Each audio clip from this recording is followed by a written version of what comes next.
Understanding the phrase, grasp for power, an English learning guide.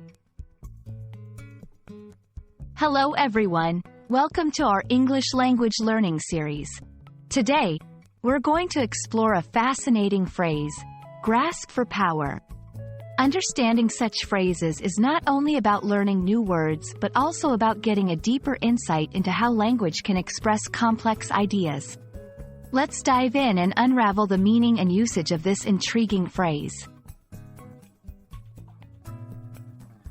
The phrase, grasp for power, refers to an attempt to gain control, authority, or influence, often in a forceful or desperate manner. It's used to describe someone's strong desire and efforts to gain a position of power, sometimes without regard for ethics or morals.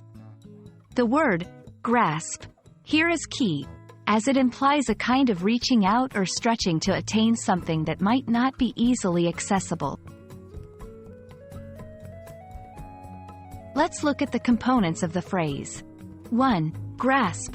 This verb suggests seizing or holding firmly. In our context, it implies an attempt or action to secure power. 2. For.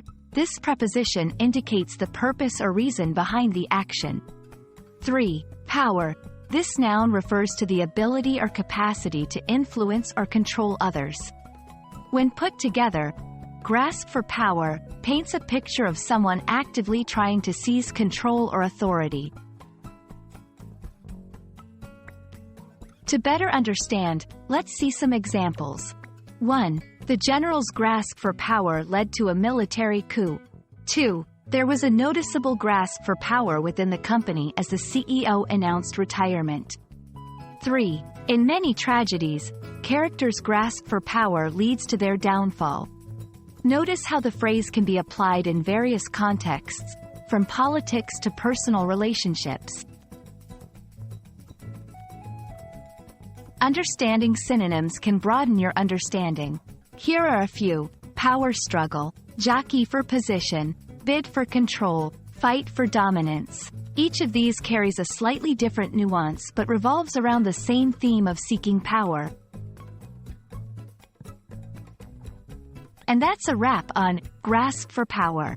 Remember, language is not just words but a way to convey ideas, emotions, and actions. We hope this video has been insightful and has added a new phrase to your English vocabulary. Happy learning, and see you in our next video.